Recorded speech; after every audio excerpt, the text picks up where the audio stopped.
42वें संविधान संशोधन के बाद जो हमारा महत्वपूर्ण संविधान संशोधन है वो है 44वां संविधान संशोधन 1978।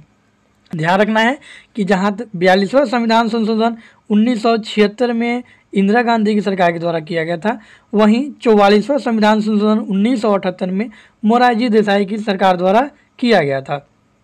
तो इसमें आपको कंफ्यूज नहीं होना है। 42वां का स्क्रीनशॉट लेकर के आप याद कर लेना, एकदम रट्टा मार लेना। 42वां तो आपको हाल में याद होना ही चाहिए। 44वां संविधान संशोधन 1978 में मोरारजी देसाई की सरकार द्वारा किया गया था। इसके द्वारा जो महत्वपूर्ण काम किए गए थे वो पहला काम था कि इन्होंने संपत्ति के अधिकार को मौलिक अधिकार से समाप्त करके इसे, जो कि अनुच्छेद 31 में था, संपत्ति का अधिकार अनुच्छेद 31 के तहत मौलिक अधिकारों में सम्मिलित था, जिसे ट्रांसफर करके अनुच्छेद 300 के क में विधिक अधिकार के रूप में शामिल कर दिया गया। अर्थात संपत्ति का अधिकार अभी मौलिक अधिकार नहीं है।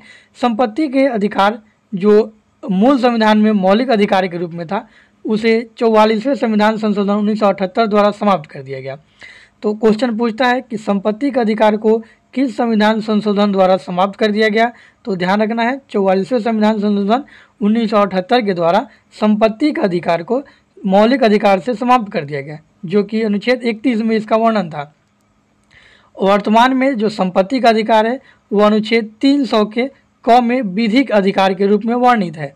तो पहला काम हो गया कि संपत्ति का अधिकार का समापन मौलिक अधिकार से समाप्त करके अनुच्छेद 300 के क में विधिक अधिकार के रूप में कर दिया गया 44वें संविधान संशोधन द्वारा।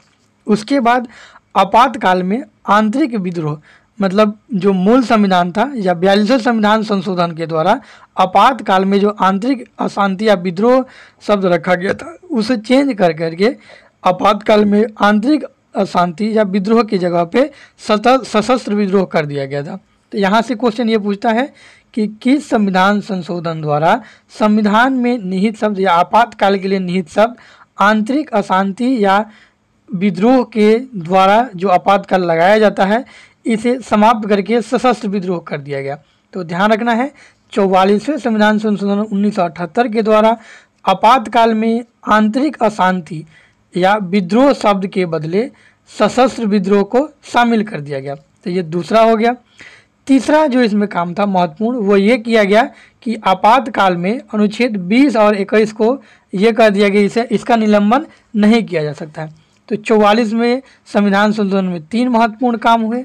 पहला होगा संपत्ति के अधिकार को मौलिक अधिकारों से हटा करके कानूनी अधिकार बना दिया गया और उसे अनुच्छेद 300 के क में रखा गया।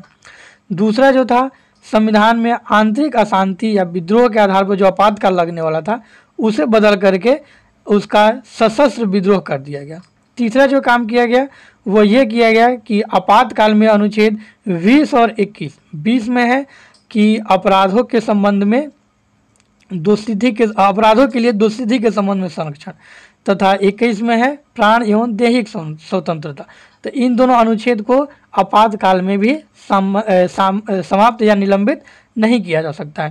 तो इसे आपको ध्यान रखना है, ठीक है। ये हुआ 44वें में भी और सारे काम किए गए थे जो कि 42वें संविधान संशोधन के बहुत सारे प्रावधानों को रद्द किया गया था, लेकिन वो जो रद्द हो चुके हैं वहाँ से क्वेश्चन नहीं पूछा जाता है, इसलिए उसको हमने यहाँ शामिल नहीं किया है।